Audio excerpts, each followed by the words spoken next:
Police investigation की एक बड़ी ही दिलचस्प केस भी है, क्योंकि इस केस में जिस तरीके से कोई सबूत नहीं, कोई गवाह नहीं, और उस केस को सुलझाना पुलिस के लिए एक चैलेंज, लोगों का दबाव, प्रेशर, पॉलिटिकल प्रेशर, गुस्साई भीड़, पुलिस के खिलाफ नारेबाजी, यहाँ तक कि पुलिस अफसरों का तबादला भी कर दिया गया इस केस की वजह से। और ये केस इस मामले में भी एक और बड़ी अहम है कि आनन फानन में जो हमारे यहाँ जनरली होता है, जब इस तरह की कोई हादसा होता है, वारदात होता है, तो सरकार इंतजार नहीं करती, या तो फिर वोट बैंक की भी मजबूरी होती है। तो गुस्सा शांत करने के लिए लोगों का और क्या कुछ, सरकार आनन फानन में जो हादसा होता है जिस घर में, उस घर की बेटी को मुआवजा देने का ऐलान कर देती है 5 लाख रुपए, जबकि पुलिस कहती है मत कीजिए, रुक जाइए। पर मुख्यमंत्री उस वक्त उत्तर प्रदेश की मायावती थी, वो नहीं मानती हैं। फिर बड़ी मान मनव्वल होती है, उनसे कहा जाता है कि अच्छा 48 घंटे का वक्त दे दीजिए, 48 घंटे तक आप मुआवजा मत दीजिए, और 48 घंटे में सारी कहानी पलट जाती है। तो ये सारी चीजें इस कहानी में है, इन्वेस्टिगेशन से लेके जो क्राइम हुआ, जिस तरीके से हुआ, जो साजिश रची गई, और उसकी जड़ में जो था। उत्तर प्रदेश हमारे देश का सबसे बड़ा राज्य, जहां सबसे ज्यादा आबादी, सबसे ज्यादा क्राइम भी यही होता है, क्योंकि आबादी ज्यादा है तो जाहिर सी बात है FIR की तादाद भी ज्यादा होगी। तो उत्तर प्रदेश में एक इलाका है अमरोहा, बहुत ही मशहूर जगह है ये अमरोहा। कमाल अमरोही आपने नाम सुना होगा, जो बहुत ही मशहूर डायरेक्टर, बहुत बड़े डायरेक्टर, वो इसी अमरोहा के रहने वाले, और भी कई नामचीन हस्तियां इस अमरोहा से बाहर निकली हैं। तो इसी अमरोहा में एक गांव है बावन खेड़ी, और बावन खेड़ी के इस गांव में एक परिवार रहता था, और उस परिवार की एक बेटी थी जिसका नाम था शबनम। अच्छा खासा अमीर परिवार। शबनम के वालिद स्कूल में टीचर, पढ़े लिखे, और शबनम, उसके 2 भाई, माँ बाप, ये सब साथ रहते थे। शबनम ने डबल MA किया, और स्कूल में बाकायदा वो भी टीचर बनी, और बच्चों को इंग्लिश पढ़ाती थी। और कॉलेज में जो लोग उसको जानते थे कि कॉलेज में बहुत अच्छी थी, पढ़ने में तेज थी। इवन जो उसके साथी कुछ स्टूडेंट थे, उन लोगों की उसने मदद की, कई जो गरीब थे उनके फीस भी भरती थी। तो उसका एक अलग इमेज था शबनम का। तब उम्र होगी 24 साल। फिर कॉलेज छोड़ने के बाद शबनम स्कूल की पढ़ाई में लग गई, बच्चों को पढ़ाने लगी। इसी दौरान उसी बावन खेड़ी गांव के एक लड़के से, जिसका नाम सलीम था, शबनम को प्यार हो जाता है। अब शबनम और सलीम में जमीन आसमान का फर्क घर वालों की नजर में। शबनम जो है एक अच्छे घर से, पढ़ी लिखी फैमिली से, अमीर फैमिली से, और सलीम जो है वो 5वीं पास, छोटा मोटा काम करके अपना गुजारा करने वाला, चलाने वाला। तो जब घर वालों को इन दोनों के रिश्ते की जानकारी मिली तो उन्होंने इस पे एतराज जताया, और शबनम और सलीम की शादी के खिलाफ उन्होंने अपनी राय दी, और इस रिश्ते के भी खिलाफ हो गए। लेकिन प्यार अंधा होता है। शबनम और सलीम ने पूरे घर वालों की, रिश्तेदारों की, समाज की परवाह नहीं की, और अपने रिश्ते को परवान चढ़ाते गए। और ये कोशिश करते रहे कि घर वाले शायद उनके रिश्ते को मान लें और कल को शादी हो जाए, लेकिन ऐसा होता नहीं है। घर वालों ने क्लियर बता दिया था कि ये रिश्ता मंजूर नहीं होना है।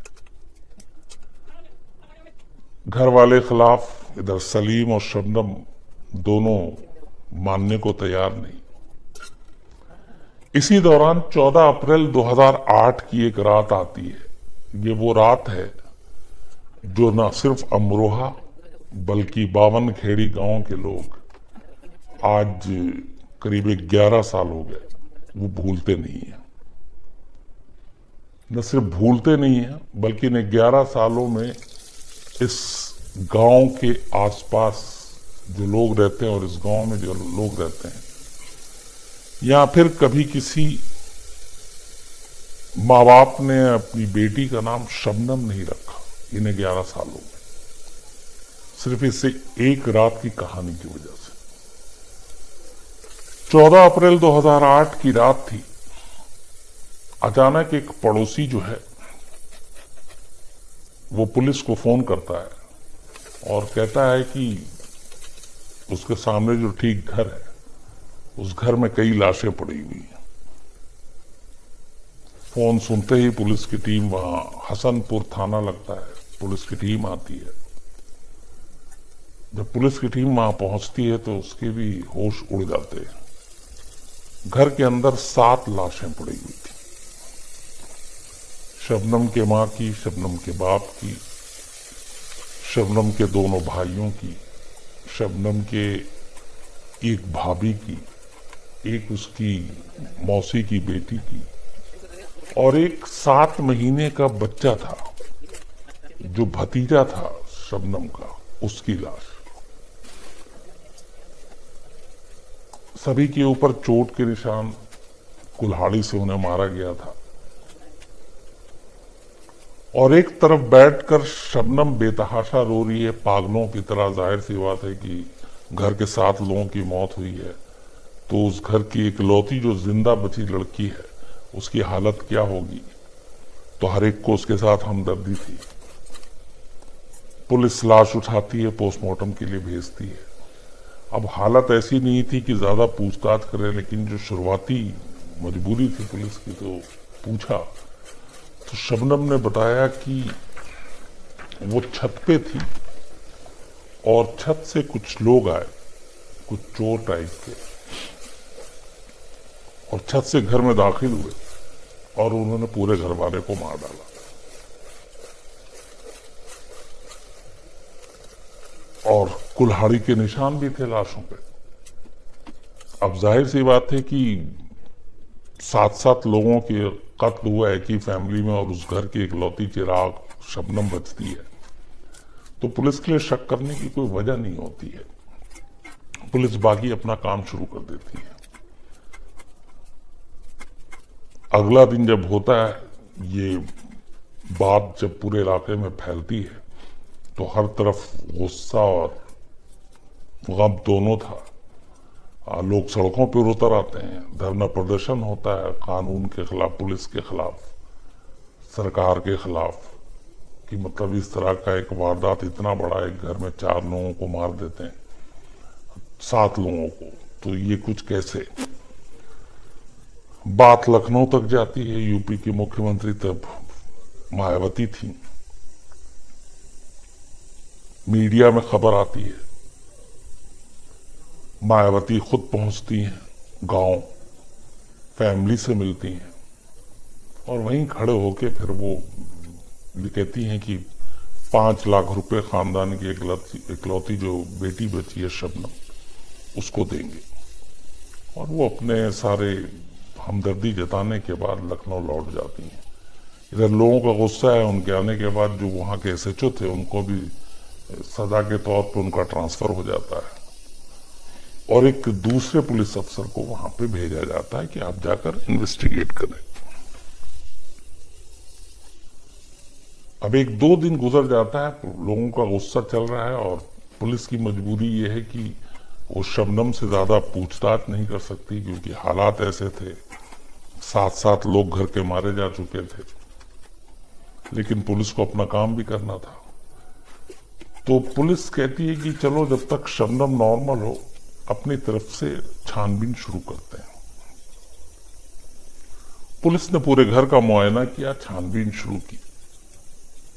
इसी दौरान पोस्टमार्टम की रिपोर्ट आ जाती है और पोस्टमार्टम रिपोर्ट आते ही पुलिस की जो सोचने का तरीका था वो बदल जाता है। पोस्टमार्टम रिपोर्ट में ये था कि जो 7 के 7 मरे थे उसमें जाहिर सी बात है 7 महीने का बच्चा क्या विरोध करेगा। बाकी किसी के किसी विरोध का सिम्टम कोई निशानी नहीं मिली कि उन्होंने उनके साथ कोई हाथापाई हुई या उन्होंने खुद को बचाने की कोशिश की, कोई निशान नहीं मिला।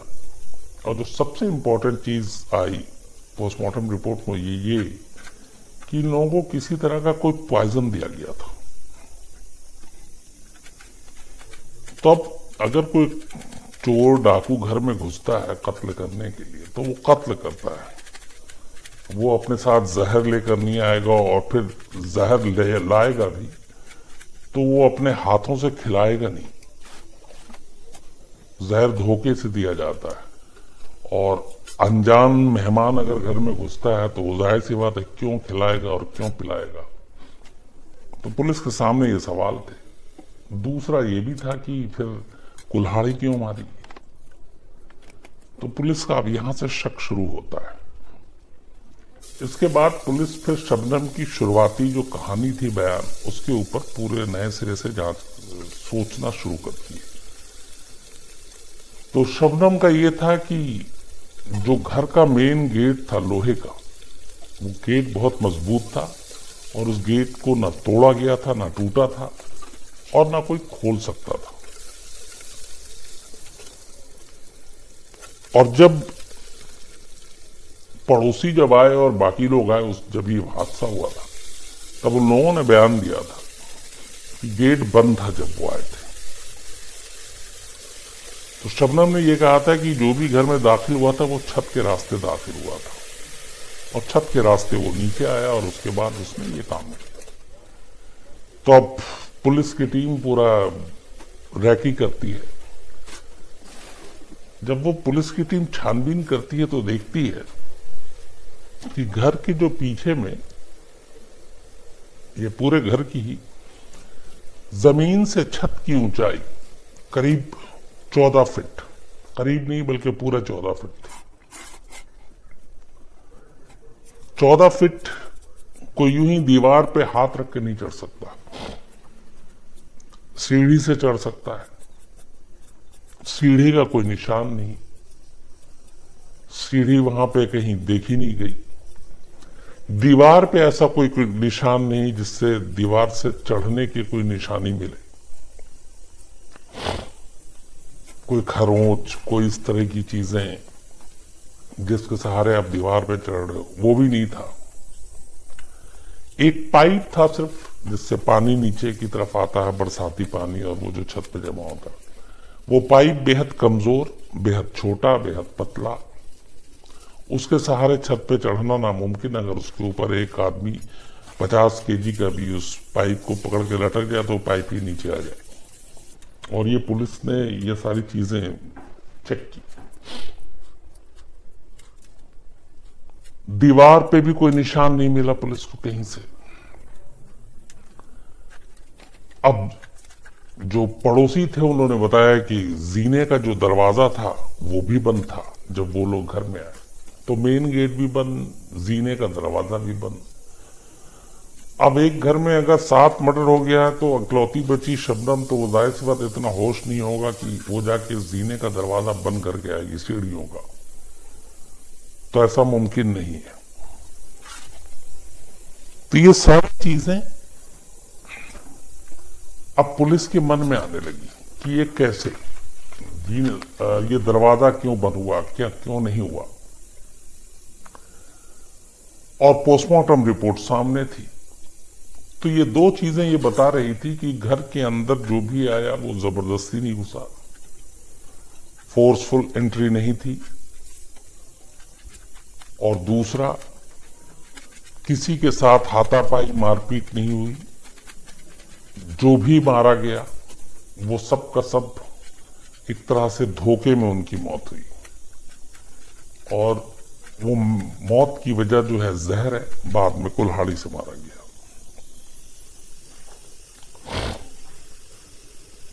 अब ये सारी चीजें थी तो शक एक ये भी था कि जब सारे लोग मारे गए, अगर सभी ने खाने में जहर मिलाया गया, पुलिस ने उन सारी चीजों को भी उठाया, चाय की प्यालियां भी थी, आखिरी में चाय पी, पानी के गिलास, उन सबको टेस्ट के लिए भेजा गया। तो ये कैसे मुमकिन है कि घर के 7 लोगों ने वही चीजें खाई थी और इकलौती शबनम है जिसने नहीं खाया और वही बच गए। तो एक शक यहां पे भी खड़ा हुआ। तो इसके बाद पुलिस ने फिर शबनम पे जीरो इन करना शुरू किया और सबसे पहला जो काम किया वो शबनम का मोबाइल की कॉल डिटेल खंगालने शुरू की। तो पता चला कि 14 अप्रैल को जिस दिन ये वारदात हुई, उस दिन शबनम ने 55 कॉल सलीम को किए थे। जिस वक्त ये कत्ल हुआ उस वक्त से करीब 5 मिनट पहले, कत्ल हो जाने के करीब 5 से 10 मिनट बाद ये 2 लास्ट कॉल थे और इससे पहले पूरे दिन में करीब 50-55 कॉल और उस पूरे महीने में करीब 900 कॉल। तो अब पुलिस को डाउट होता है कि जब कत्ल हुआ उससे पहले बात हो रही है, ठीक है, उसे जानकारी नहीं, लेकिन कत्ल के 5 मिनट के बाद, जो टाइम उसने खुद बताया था, उसके बाद भी वो सलीम को कॉल कर रही है, जबकि पुलिस को जो कॉल किया वो पड़ोसी ने किया और पड़ोसी को उसने चीख के बुलाया था घर में। तो ऐसा क्यों? लिहाजा पुलिस, इधर चूंकि हमदर्दी बहुत थी, उधर लोगों का गुस्सा बढ़ता जा रहा था। अब लखनऊ में इधर ऐलान होने वाला था मायावती की 5 लाख रुपए हम शबनम को देंगे, इस परिवार में इकलौती जिंदा बची है, परिवार के ऊपर इतना पहाड़ टूटा है, तो सरकार 5 लाख रुपए का मुआवजा देगी। ये बात जैसे ही पुलिस तक पहुंचती है तो जो इसके आईओ थे उस वक्त जो छानबीन कर रहे थे, वो कहते हैं कि मत कीजिए ऐसा, क्योंकि जाहिर सी बात है वो सच्चाई जानते थे।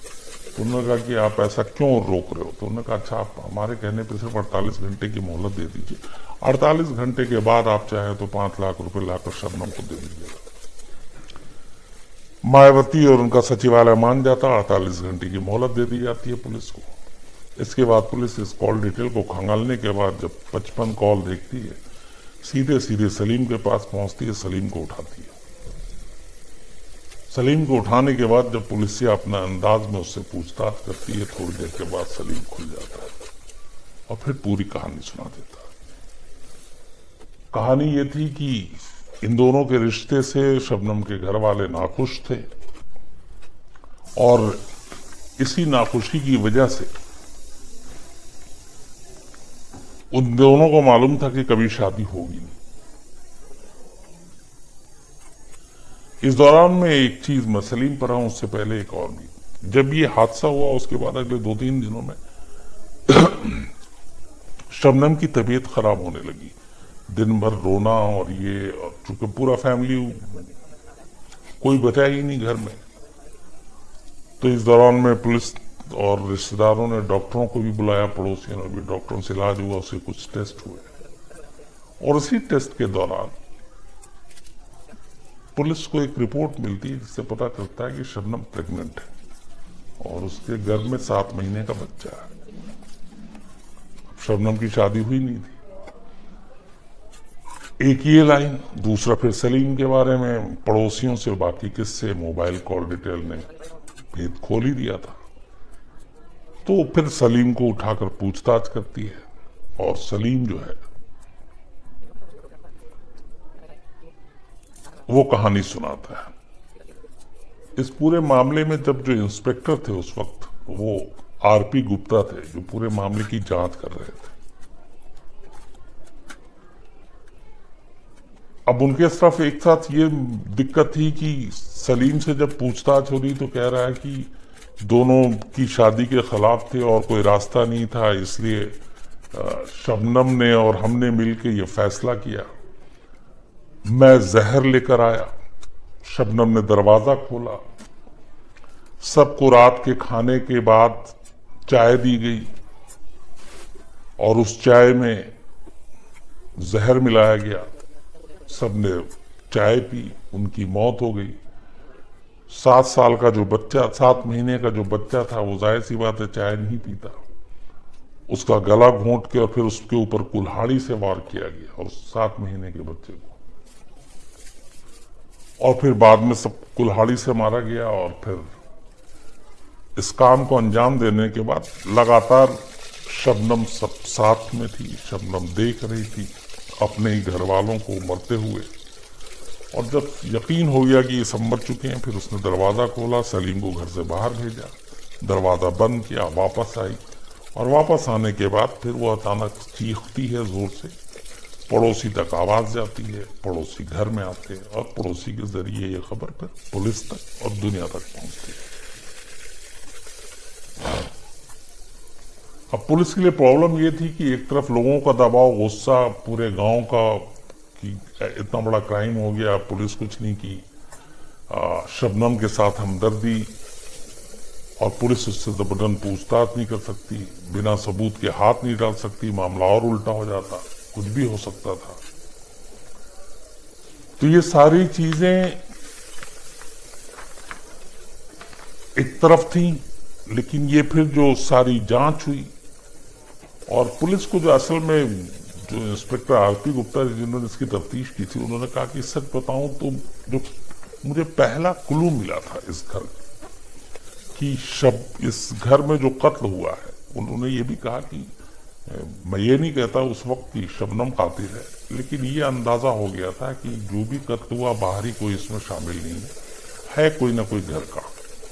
और उस शक की वजह उन्होंने सिर्फ दीवार को बताया था कि इस घर में एंट्री की कोई गुंजाइश नहीं थी, दरवाजा बंद था, सीढ़ी का दरवाजा बंद था, मेन गेट बंद था, लोहे का गेट मजबूत था और दीवार पे एक भी खरोंच के निशान नहीं थे, जिससे ये अंदाजा हो कि दीवार चढ़कर कोई घर में दाखिल हुआ है। तो ये एक गूंगी बहरी दीवार ने एक तरह से पहली गवाही दी इस कत्ल को लेकर, जिसके बाद वो सिरा पकड़कर आगे बढ़े और मामले की तफ्तीश की। तो सलीम के बयान के बाद फिर और कोई रास्ता बचा नहीं था। पुलिस शबनम के पास पहुंचती है, शबनम सलीम का आमना सामना कराया जाता है, शबनम को पता चल जाता है कि सलीम ने सब कुछ बता दिया, लिहाजा अब शबनम के पास भी कोई रास्ता नहीं था। वो भी अपना जुर्म कबूल करती है और कहती है कि हाँ, चूंकि हम प्यार करते थे और मेरे घर वाले इस प्यार के राह में रोड़े थे, इसीलिए सबको एक एक करके मार डाला। और तब वो 7 महीने की प्रेग्नेंट भी थी और शायद उसे ये भी था कि घर वालों को ये पता चल जाएगा तो इसके बाद क्या क्या होगा, तो उससे अच्छा है कि उनको रास्ते से हटा दो।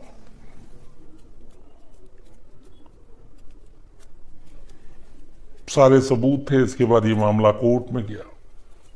बड़े कम ऐसे केस होते हैं हिंदुस्तान में जिसमें आमतौर पे जो जज हैं कोर्ट पे, वो जांच एजेंसी, पुलिस, इन लोगों की फटकार ही लगाते हैं। ये उन केसेस में है जिसमें बाकायदा अदालत ने जांच करने वाली पुलिस टीम की तारीफ की थी, और खास तौर पर ये जो आरपी गुप्ता थे इंस्पेक्टर, जिन्होंने पूरे मामले की तफ्तीश की थी, जज ने नाम लेकर उनकी तारीफ की थी कि आपने बहुत अच्छी जांच की और बहुत कम वक्त में आपने इस केस को खोल दिया। इसके बाद लोअर कोर्ट अपना फैसला सुनाती है और उस फैसले के तहत शबनम और सलीम दोनों को फांसी की सजा देती है। इस फैसले के खिलाफ दोनों हाई कोर्ट में चैलेंज करते हैं। इस दौरान जेल में ही थी शबनम जब वो एक बेटे को जन्म देती है, जो उस वक्त हादसे के वक्त 7 महीने का गर्भ में था। और जेल कानून के हिसाब से चूंकि वो बच्चा पैदा होता है तो वो जेल में ही शबनम के साथ रहता है 7 साल तक। 7 साल के बाद ये होता है कि आप बच्चे को कहीं वहां से मां से अलग कर दिया जाता है, और अगर कोई और है तो वो ले जा सकता है परवरिश करने के लिए। तो 7 साल तक ये बच्चा बिना किसी कसूर के अपनी मां के साथ जेल में रहता है, जेल में बड़ा होता है। हाई कोर्ट का फिर फैसला आता है। हाई कोर्ट भी लोअर कोर्ट के फैसले को बरकरार रखती है और फांसी की सजा को ही वो का ही हुक्म सुनाती है। इसके बाद ये लोग सुप्रीम कोर्ट जाते हैं। इधर शबनम जो है वो मुरादाबाद जेल में बंद, सलीम जो है वो आगरा के जेल में बंद। कानूनी लड़ाई चल रही है। सुप्रीम कोर्ट जाते हैं। सुप्रीम कोर्ट में भी फिर इनकी सजा जो है वो कम करने से मना कर देती है अदालत, क्योंकि इसको रेयरेस्ट ऑफ रेयर केस मानती है, और इन दोनों की फांसी की सजा को बरकरार रखती है। इसके बाद सुप्रीम कोर्ट बाकायदा मई 2015 में इनके अर्जी को कैंसिल करने के बाद सीधे डेथ वारंट निकाल देती है। डेथ वारंट का मतलब ये होता है कि अब आपको फांसी होगी। डेथ वारंट पहुंचता है एक मुरादाबाद जेल में और एक आगरा जेल में। डेथ वारंट जब मिला तो ये था कि अब तो फांसी देनी है, और लगभग ये फांसी हो जाती। बस उस डेथ वारंट में एक कमी रह गई थी कि फांसी का टाइम और फांसी का डेट, तारीख क्या होगी और कहाँ होगी, ये क्लियर नहीं था। तो ये एक लीगल वो है। तो जो जेलर और बाकी लोग हैं उन्होंने कहा कि इसके बारे में पूछा जाए।